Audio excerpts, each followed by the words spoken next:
Hey everybody, Mike Woods here with Digital Baptist. I'm a church social media manager and first-time visitor coach. Now listen, I partner with Southern Baptist Association to provide monthly social media training to their member churches so that they can reach their local communities with the gospel and attract more first-time visitors, even if they have no idea how to create an effective social media strategy.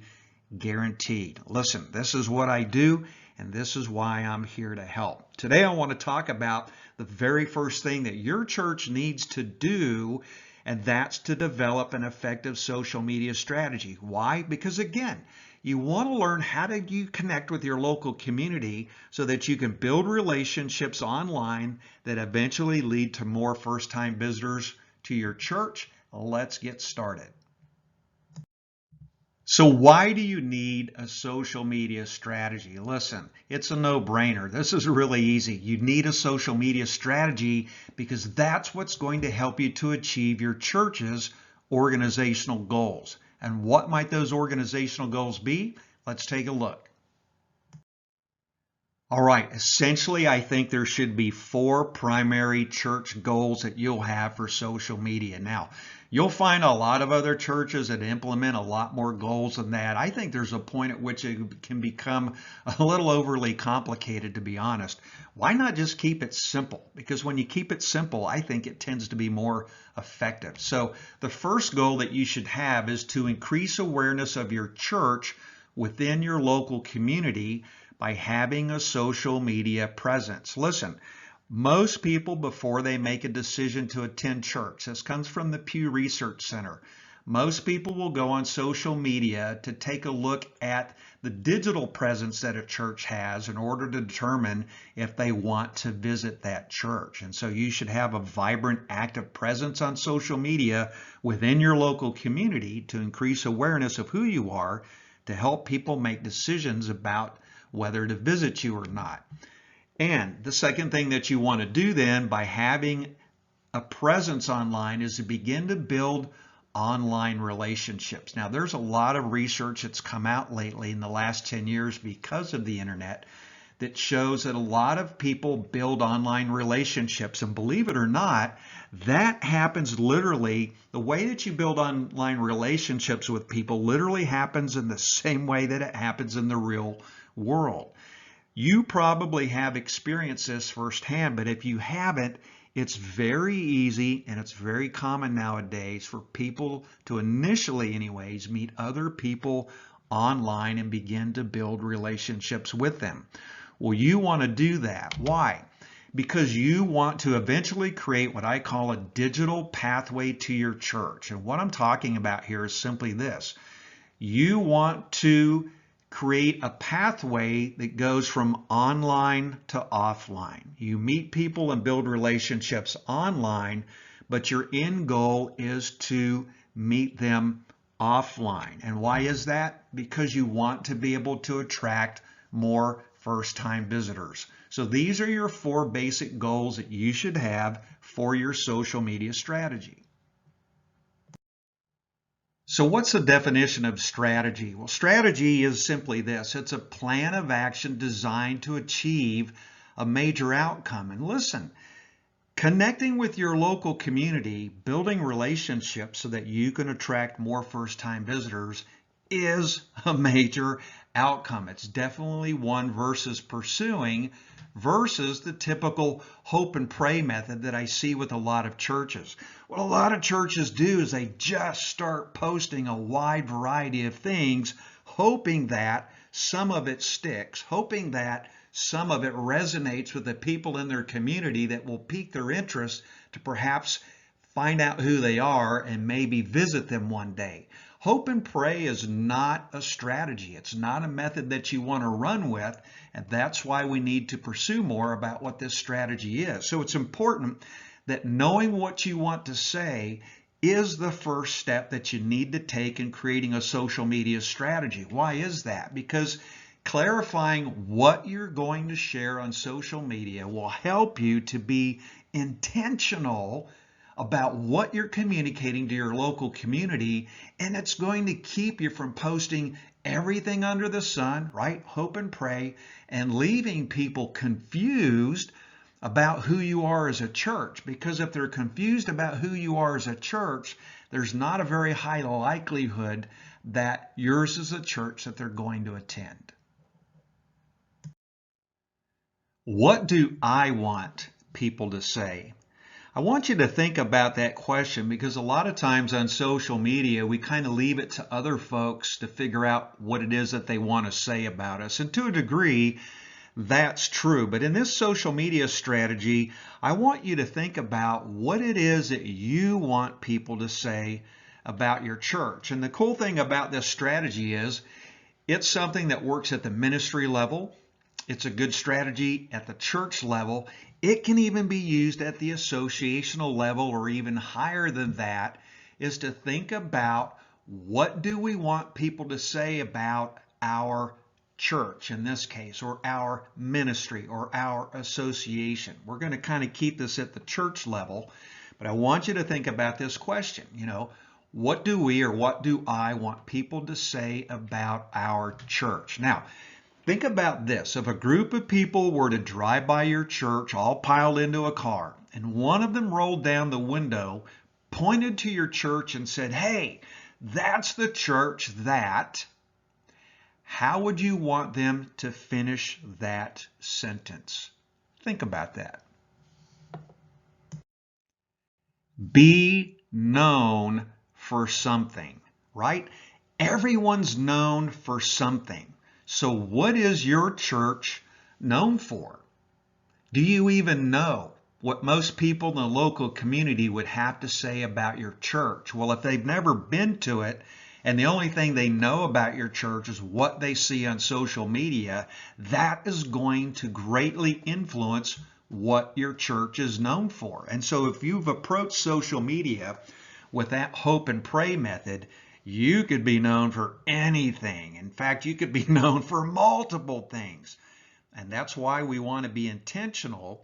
That's why we want to think about, what do we want people to say about our church? What do I want people to say about our church? Because that way you begin to influence what you are known for. Because one way or another, your church is going to be known for something, right? So developing an intentional social media strategy is a great way for your church to connect, or if it has to reconnect with your local community and revitalize what you want people to say about you, or to revitalize your reputation if necessary, depending on what you've been known for up to this point. So what are the best places to start to answer the question, what do we want people to say about us? Well, one of the first places I would turn to would be your mission statement, because your mission statement describes what you do. It's a one-sentence statement describing the reason that your church exists. It could be to go and make disciples. It could be to connect people to Jesus and with one another. Churches have different mission statements, but if your mission statement is up to date, and it really needs to be if you're going to do this social media strategy, this is one of the places that you can go to think about, what is it that you want people to say about your church? Now, another great place to go to capture that information is your vision statement. Now remember, your vision statement is the desired end state of where you hope to go and arrive at as a church. It's typically 2 to 3 sentences that describe what the church hopes to become or achieve. Here are some sample vision statements. We are a gospel-centered, city-focused church community. Another one that I have from one of the churches that I've consulted for says that we have a passion for God, a passion for people, and a passion to serve, right? Examples of vision statements. So your vision statement needs to be up to date. If it doesn't accurately reflect your desired end state, you need to redo that first so that your vision statement could serve as the thing that you want to be known for. And then the last place to take a look at a document that you could use for what it is that you want to be known for would be your church's core values, right? The values that form the foundation for ministry and fellowship in your church. Here's some examples of some core values for different churches that I've worked with. God-centered, Bible-based, outreach-oriented. Here's another one. Core values were worship, fellowship, discipleship, and mission. And at another church, their core values were evangelism, scripture, servanthood, and being relevant, right? So your mission statement, your vision statement, and your core values are three great places to turn to because these are inherent documents that reflect who your church is, who you want to become, and what you're about. If they're up to date, these are great places that you could go to start determining what it is that you want to be known for. All right, so here's the next step. Make sure your mission statement, vision statement, and core values are up to date and accurately reflect who you are, because next you're going to choose which one of them, your mission statement, vision statement, or core values, that you want to use as your social media strategy. All right, let's start to get practical about this. This is actually a fairly simple social media strategy, but really an effective one. So let's say that my church has this as their mission statement: to connect people to Jesus and one another. Let's say that our vision statement is that we're desired to be a church that has a passion for God, a passion for people, and a passion to serve, and that our core values are worship, fellowship, discipleship, and mission. I am going to pick one of these to represent our social media strategy. And for practice, I'm going to use our vision statement, that we're a church that has a passion for God, a passion for people, and a passion to serve, because this is what I want people to say about who we are. So a social media strategy is going to result in producing social media content. And we want to be able to create buckets that we can put content into. And so for our vision statement, one content bucket is going to be called a passion for God. Another content bucket for our social media strategy will be a passion for people. And the third content bucket is going to be a passion to serve. So what we've done is we've taken the components of our vision statement and we've decided that we're going to create content in these particular areas. That's what we call content buckets, but now it gives me an opportunity to be intentional about the kind of content that we're going to develop, to know what kind of content we're going to develop, to be able to focus on the kind of content that we're going to develop that will eventually lead people to say, man, that church has a passion for God, a passion for people, and a passion to serve. Get it? Easy stuff. So to be clear then, it doesn't matter what the content format is. It could be pictures of things going on in our church with the caption. It could be videos that we create about our church. I could have a podcast for our church where I talk about our church, or I could write articles, or what sometimes are called blog posts, right? That's a text format. It doesn't matter the format of the content that you're going to produce, and you should produce content that you're a content format that you're comfortable with. But regardless of what that is, my pictures, my videos, my podcasts, my articles are going to reflect a passion for God, a passion for people, and a passion to serve, because I want that content to now become influential as to what people can determine and say about our church. So let's take a stab at this. Remember, one of our content buckets is called Passion for God.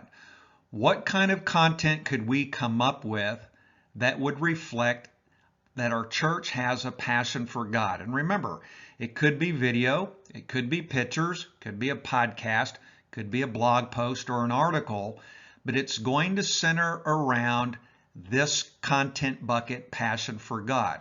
One of those things could be, if you were doing pictures, perhaps a picture of your pastor giving a sermon. Another one might be on days where you baptize people. Another type of content that might show people that you have a passion for God is when your church gathers for corporate prayer. And another idea might be the worship team, singing worship songs that show that we have a passion for God. Now, these aren't the only things that we could use for this content bucket, but they are definitely some of the primary ones. But give yourself some time to think about what would you add to this that when someone saw the picture or watched the video, even if it didn't have any sound to it, they could say, man, those people loved God. Okay, let's try the other content bucket, passion for people. What kind of content, what would the content look like that you could create that would show that your church has a passion for people? Perhaps it would be when your life groups or your Bible study classes got together. People smiling, sitting next to one another, interacting with one another. These are the type of things that show that you have a passion for people. What about in your church gathering events? Maybe on a Wednesday night potluck. You know, this is an example of a time when your church gathers together. The people gather together and they spend time with one another. Another type of idea that might show that you have a passion for people is just simply those lobby type photos where people are greeting one another before the service. Perhaps this is after the service where people just kind of hang out and congregate, smiling faces, shaking hands, hugs, talking to one another. That's the kind of stuff that shows people that you have a passion for people. And those times where one person is praying for one another. Listen, we pray for one another because we have a passion for God, but we also pray for one another because we have a passion for people. All right? What other kind of content? I want you again just to kind of stretch your thinking and thinking about what other kind of things happen in the church that are pictures or videos or things we could write about or podcasts and talk about that would let people know that we have a passion for people. Right? So far you have two content buckets, passion for God and passion for people, that are allowing you to think about the content that you're creating for the week to help to begin to influence what people think about your church and therefore say about your church. All right, here we go. This is our last content bucket based on our vision statement of passion to serve. All right, what are the kind of things that happen in a church or that a church gathers to do out in the community that would show people that they have a passion to serve? Well, one might be cooking a lot of food and then going to like a homeless shelter and serving that food. Or perhaps it's just going to a homeless shelter and helping to serve food that's already been prepared or delivered by somebody, right? Another kind of picture, again, may be when we're taking the time to pray for other people. This is a way of serving other folks, right? Another idea might be if your church is involved in some type of community cleanup, or if you're down south here like I am in Florida, hurricane comes through, you're helping people to clean up their yard and other things that relates to hurricane-related stuff. Could be any kind of cleanup, home remodeling type work, whatever it may be.